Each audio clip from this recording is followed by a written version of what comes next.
yapılmasını planlıyoruz. तुर्क हुकूमत की जानिब से कोरोना वायरस के फैलाव को रोकने के लिए उठाए जाने वाले इक़दामात के बायस इस्तांबुल और दूसरे शहर सुनसान पड़े हैं, मगर वबा के खिलाफ लड़ाई गलियों से निकलकर सोशल मीडिया तक पहुंच गई है।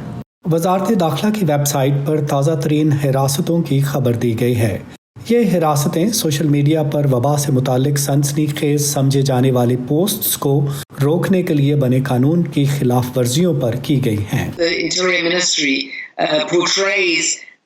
जिस तरीके से वजारत दाखिला लोगों के सोशल मीडिया पर पैगामात को मुल्क के खिलाफ खतरे का रंग दे रही है, वो बजाते खुद खौफजदा करने वाला है।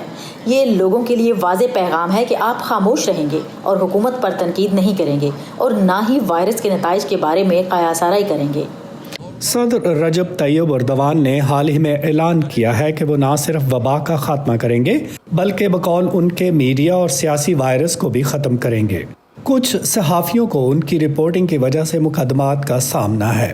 इंसानी हकूक़ के सरगर्म कारकुनों का कहना है कि इस बहरान की आड़ में सदर एर्दोगान इक़्तिदार पर अपनी गिरफ्त मजबूत कर रहे हैं। Now they refer to provocative coronavirus content.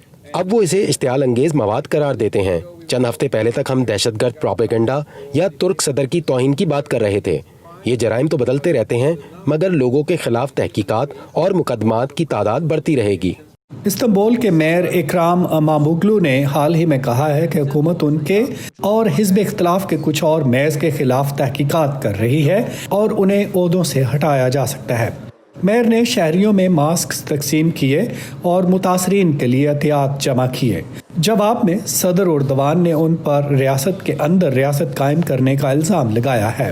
नाक़दीन कहते हैं कि इन इक़दामात से मुल्क में अदम इस्तेहकाम पैदा होगा।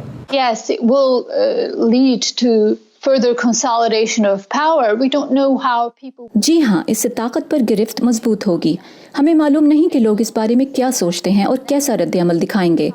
आया वो इस सूरत हाल को मौजूदा बहरान का नतीजा समझेंगे या कोई वक्त आएगा जब वो हुकूमत और तुर्क रियासत के सख्त इक़दामात पर मज़ाहमत करना शुरू करेंगे। तुर्क सदर ताकत पर कब्जे के इल्ज़ामात को रद्द करते हुए दावा करते हैं कि इन हालिया इक़दामात का मकसद वबा से निमटना है।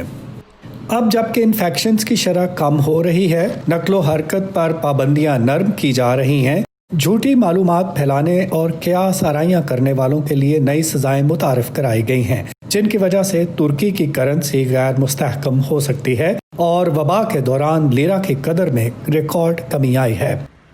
सदर रजब तैयब एर्दोगान ने इन हालात के लिए सोशल मीडिया पर झूठी क़यास आराइयों को जिम्मेदार ठहराया है।